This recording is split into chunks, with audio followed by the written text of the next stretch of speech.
want to welcome everybody here for tonight's opening reception for our featured artist, Leila Ward, and our main exhibitor, Deanna Josephson.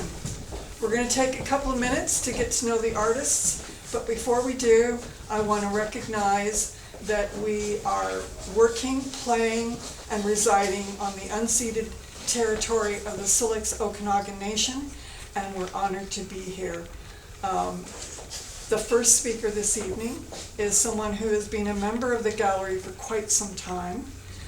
This is her first opportunity after a recent accident for her to exhibit her work, and she's going to give about a 3-minute talk on her art and what sort of generated her interest in art. Leila Ward. Thank you. And I'm told to use my teacher voice. When I look through where I've been and where I'm going, the beginning of the artist was as a tiny child.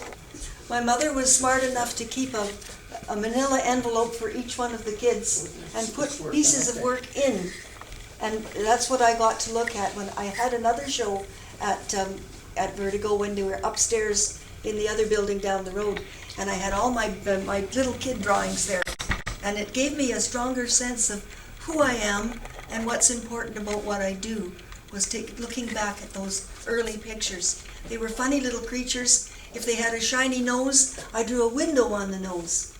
And they had hats with little chimneys on them. And they were happy, funny little creatures, which puzzled me because our home wasn't happy, but I was finding it. I could find it in all my drawing. Mom was a very fine artist. She worked with an artist named Lionel Lemoyne Fitzgerald in the Winnipeg Art School, and she kept us all interested as we grew up in all the things that she was doing when she was a practicing artist, and all the music she got us to, and all the nature outside, that was Mother's doing. And that's what I learned, and I'm wearing her next to my heart tonight. In grade 1, Mrs. Burt would keep the kids always sitting in their rows and never out of their seats. But when I drew something or colored something, she would announce it was okay to get up and come over and look at what I did. Look what Leila has done now. Mrs. Burt, thank you. Then there was radio art, where they played a half-hour story on the radio, and we all listened, and we all drew and colored for half an hour, just from what we'd heard. And I have most of those that I did back then. Grade 7 teacher gave me wonderful art supplies when I left grade 7. And I had them up into my 20s. Good quality brushes and paper. Thank you, teachers. There was no music or art in high school, but we had drama. And we did everything for the drama. So the creative kids found a way to do what they needed to do. Teachers' College was called Normal School. It was the last year in Winnipeg that it was not on the campus, but it was in a castle. And it was the most amazing place to learn. I was called in one day to the art instructor, and he said, "We have a problem here." Oh, did I do something wrong? No, he said, "Your work is too good. We're going to have to give you a grade of A++. Thank you, teachers.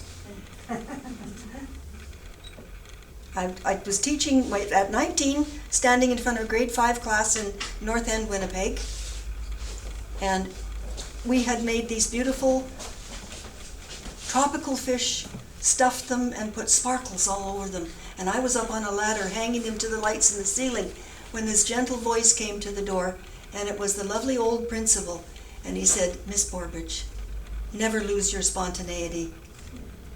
It wasn't much, but it's lasted all the way along. What you say makes such a huge difference. I ended up in Vernon. Oh, wait a minute. The most important time out was in Cherryville. This is mile 7 North Fork Road. And it was an incredible place to bond to the scenery, and a great place to raise turkeys and a cow and some chickens and whatever.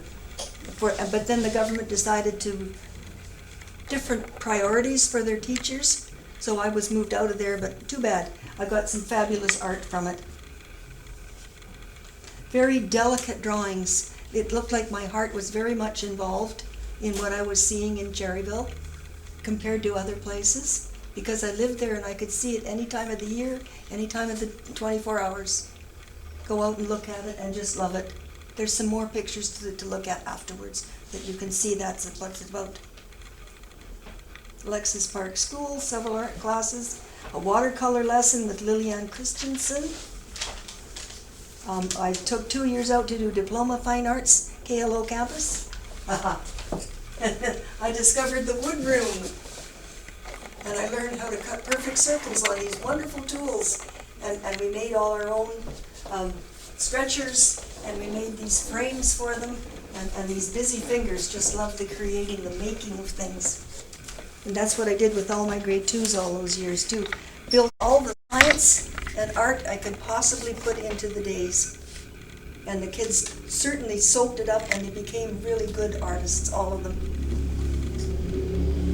It's something that's brought slowly and gently, and it's not demanded, but it's just gently accepted.